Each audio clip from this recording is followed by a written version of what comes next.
A bailiff from the highest court that exists beyond time and matter has just stepped into the inner chambers of the architect, the governing intelligence of the very system that once calculated your destruction as a necessary outcome.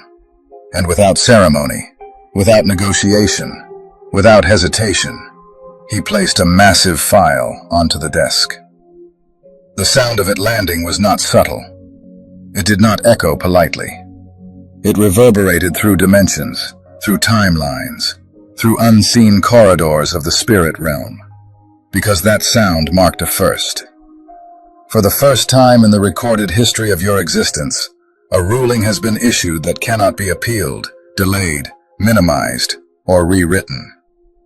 The screen did not flash, "Under review." It did not say, "Inconclusive." It did not say, "Both sides share responsibility." It said, "Guilty on all counts." It said, "Malice established." It said, "Intent verified." It said, "Psychological and spiritual torture confirmed." What you felt shift in your life was not mood, not intuition alone, not imagination. It was legal exoneration at a cosmic level. A verdict finally catching up with the truth you carried in your body for years. You need to grasp the weight of this moment, because for a very long time, you were forced to exist inside confusion that was never yours. You were coached, trained, pressured, and psychologically cornered into believing that what you endured was normal, that pain was proof of love, that cruelty was just discipline wearing a mask, that your reactions were the real problem. They told you you were too sensitive. They told you you misunderstood. They told you your memory was flawed, your perception unreliable, your intuition dramatic. The defense team of the enemy worked overtime, year after year, to convince you that the harm was self-inflicted, that if you were just quieter, smaller, easier, more grateful, more compliant, none of this would have happened. But the court unsealed the evidence anyway. The judge did not rely on excuses or narratives. He examined the sleepless nights that rewired your nervous system. He examined the chronic anxiety you carried without language for it. He examined the isolation that was engineered, not accidental. He examined the pattern, the timing, the escalation. And the ruling was clear. This was not character building. This was not a lesson. This met the legal definition of torture. This is your few good men moment. The abuser, the narcissist, the system itself stood on the stand insisting they did what they had to do, claiming they were protecting order, preserving tradition, maintaining control for everyone's good. They shouted necessity. They shouted justification. But under the pressure of truth, they fractured. The code red was exposed. The intent to break your spirit was documented. And the realization hit them all at once. They did not attack someone fragile. They attacked a sovereign soul with protected status. Usually, when the system applies this level of pressure, the target collapses inward. They internalize the blame. They plead guilty to being unworthy. They accept the sentence without trial. That was the statistical expectation. They had your profile. They predicted shame would finish the job. But you became the anomaly. Even when you were on the floor, even when your body shook with grief and confusion, a quiet voice inside you kept whispering, "This isn't love. This isn't right. This is a crime." That whisper was your intuition, filing an appeal. And that appeal traveled farther than anyone expected. The enemy is stunned because they assumed time would protect them. They thought the statute of limitations had expired. They believed blood ties, titles, history, or shared memories would grant immunity. They thought tradition could bury evidence. They were wrong. The universe keeps receipts. Every insult, every calculated silence, every moment they derived satisfaction from your pain was logged. The verdict is final. The architect is staring at the file in disbelief as the system that once tried to break you begins collapsing under the weight of its own crimes. You are not defective. You are not damaged. You are a survivor of a war crime. And the validation you waited for, the apology you never expected to receive, arrives not as words, but as sentencing. The heaviness you feel now is justice rebalancing itself. It is the relief of a prisoner declared innocent after serving time for something they never did. The chains are unlocking. The record is being cleared. The dark authorities are scrambling, reviewing data, watching surveillance, realizing too late that by attacking you, they activated what they were trying to suppress. They didn't weaken you. They trained you. They tried to exchange a divine being for a counterfeit outcome and miscalculated the interest rate. Now the debt is due, and it is catastrophic. You are the first in your lineage to stop the cycle instead of continuing it, the first to heal rather than hand pain forward, the first to rise. This is why the atmosphere feels electric. This is re-entry turbulence. Right before gravity releases, everything shakes. You are breaking the gravitational pull of your bloodline. The system cannot understand how you are still standing, still sane, still capable of love. You dared to remain real in a manufactured world. And because you did, history bent around you. The file is open. Your name is marked. The President of Darkness is staring at it, stunned. You already won. The only remaining question is whether you are willing to acknowledge your status. If you know the verdict has been delivered, if you know you are the chain breaker, the one who shifted the lineage, then say it. Let the system know the ruling has been received. Because now, the classified files are being unsealed. Now we walk into the evidence room. This is no longer about feelings. This is forensic. This is behavioral analysis. When your life is examined honestly, there is no randomness. There is pattern. There is intent. There is a deliberate attempt to dismantle a high-value target. The system runs on fear logic. Apply pressure until the soul breaks and becomes the monster. Pain in exchange for surrender.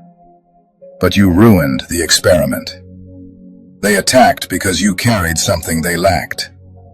Your presence demanded transformation they were unwilling to face. So they deployed tactics. Silence as solitary confinement. Triangulation as psychological destabilization. Smear campaigns as character assassination. They isolated, confused, rewrote narratives, betting your sanity would collapse without their validation. But instead of breaking, you decoded. You learned how rain works in the desert. You measured the walls of the pit because you knew it wasn't permanent. You refused victimhood citizenship and drafted your own constitution. Their weapons failed against your frequency. Now look at them. Their reality is unraveling. The choices they thought were upgrades are revealing themselves as losses. They didn't destroy you. They destroyed access to you. When the psychological warfare failed, they escalated, launching gaslighting offensives, trying to flip roles, sending messengers, guilt, distortion, and charm to argue you were the problem. Generations fell to that tactic. You didn't. You withdrew your energy. You stopped defending yourself to people committed to misunderstanding you. You took your case offline and into the highest court. And without your participation, the lies starved. A starving demon always reveals itself. Now the enemy is panicking. Nothing worked. Guilt failed.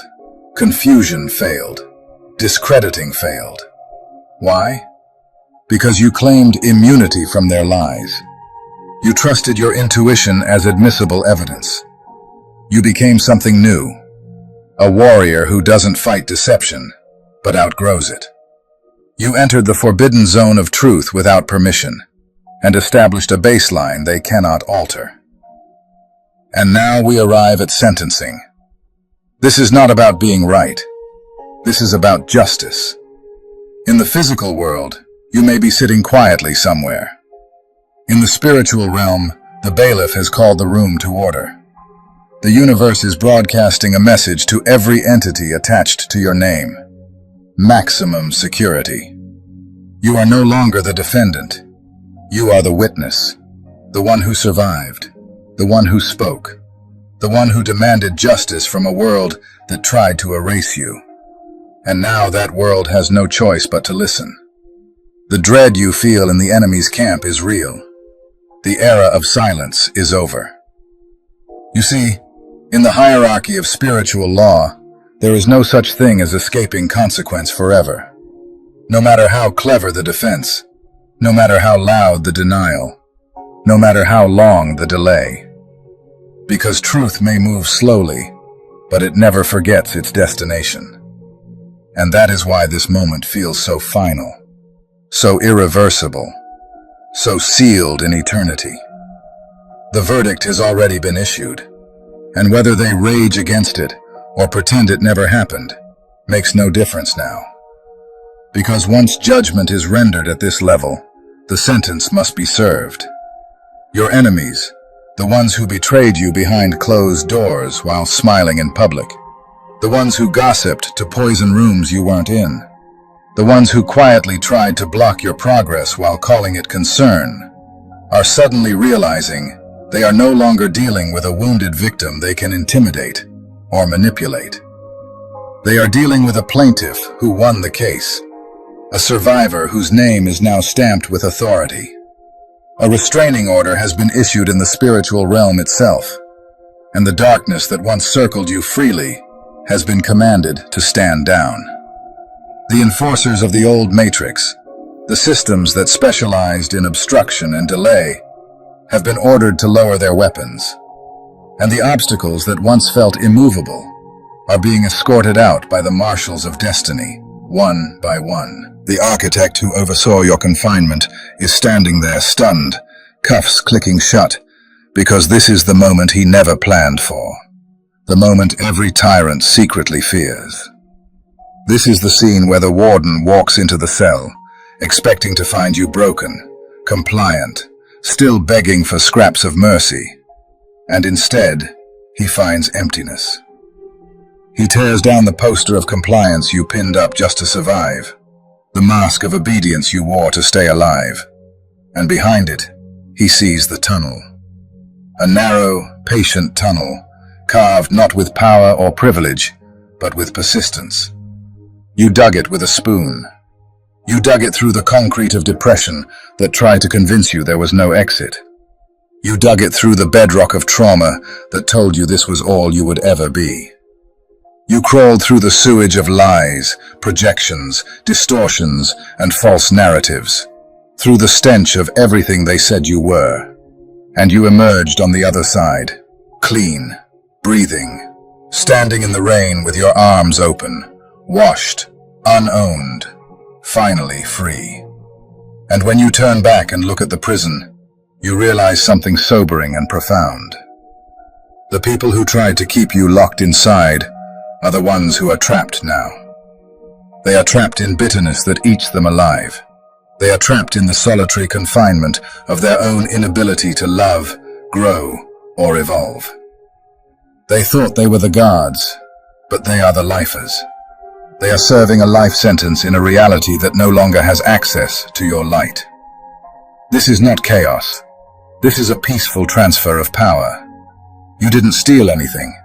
You reclaimed what was always yours. You took the keys back. You took your name back. And now you stand at the podium of your own life, and the room is silent, because your words carry the weight of law. When you speak now, atmospheres shift. When you enter a room, Forces that once mocked you go quiet.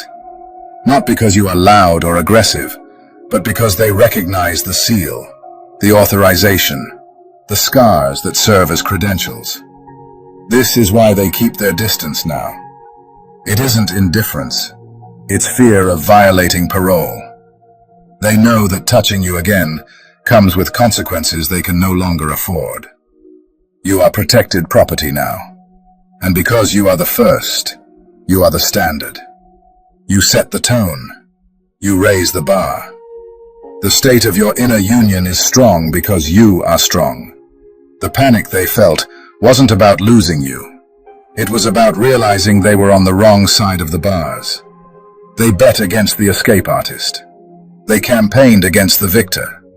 And now they have to watch from behind glass as you drive away into a future they no longer have jurisdiction over. The old administration of fear, lack, and chaos has been locked up. A new administration of purpose, peace, and authority has been sworn in.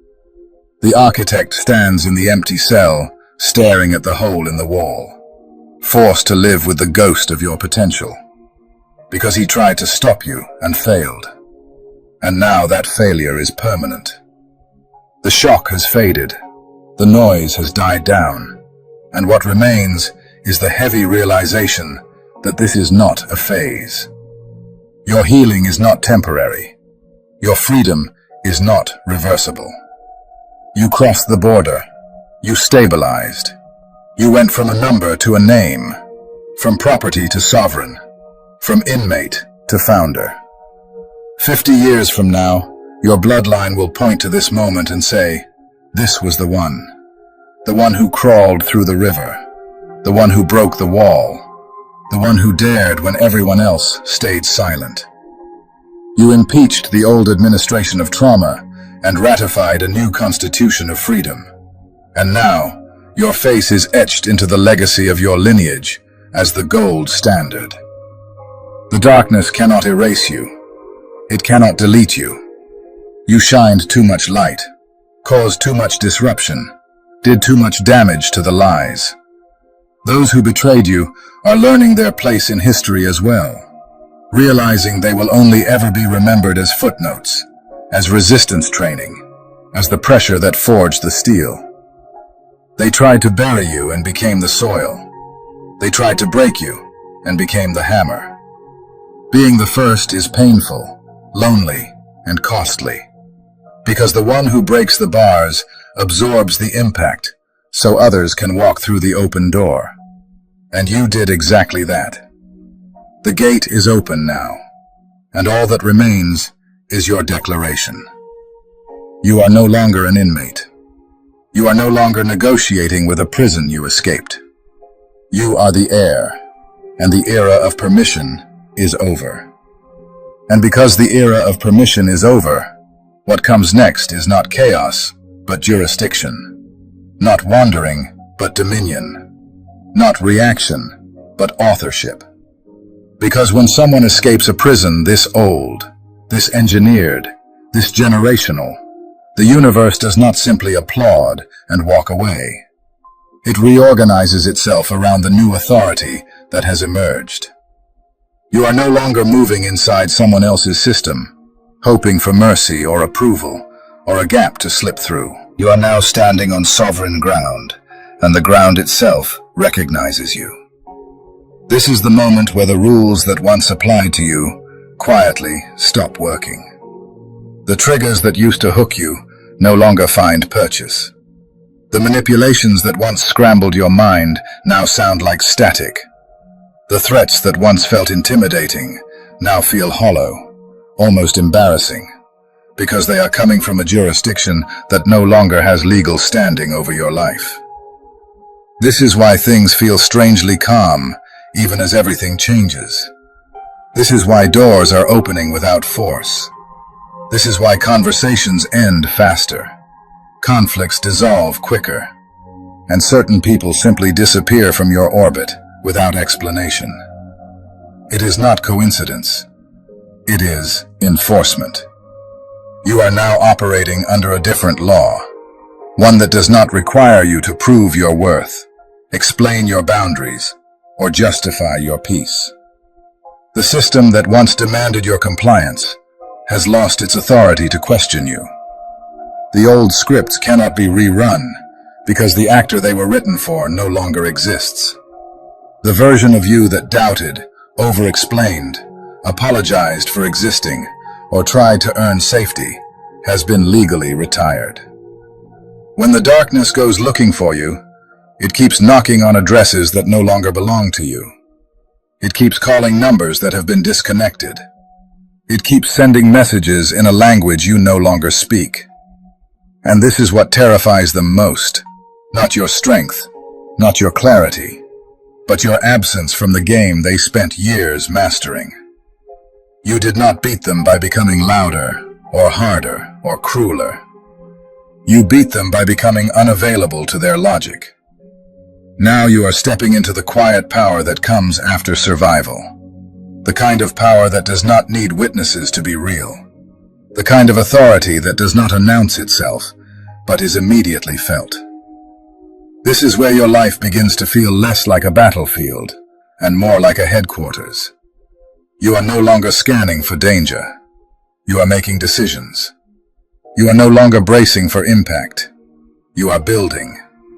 You are no longer asking what will happen to you. You are deciding what happens next.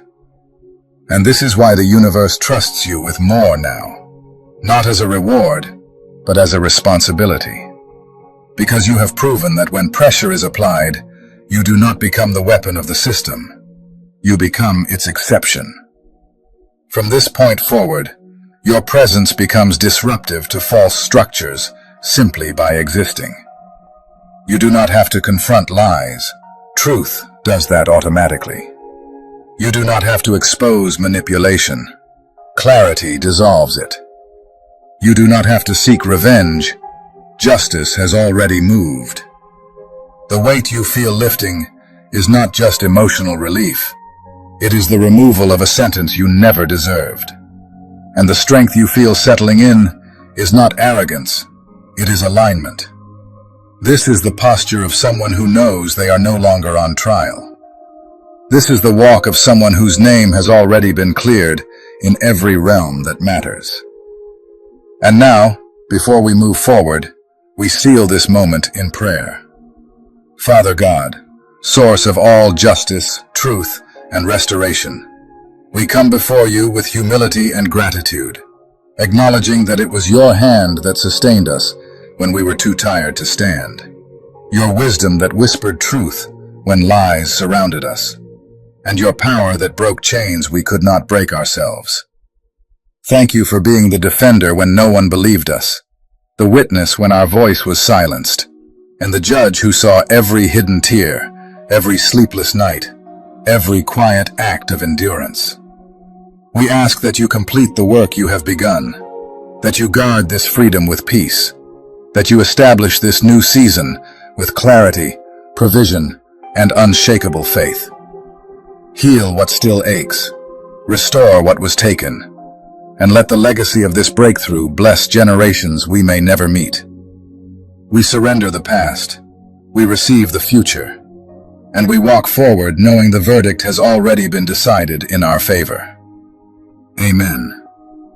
And if this message confirms something you already felt deep in your spirit, if it gave language to a freedom you are stepping into right now, I invite you to stand in it publicly. Write in the comments, "The lie is dead. I reclaim my name. I am the heir." If this spoke to you, gently support the work by liking, sharing, and subscribing, so this message can reach others who are still digging with a spoon and need hope that the wall can break. If you feel led and able, donations help keep this channel going and allow these messages to continue reaching those who need them. Thank you for being here. Thank you for your presence. And thank you for walking this journey with me on Rise and Shine.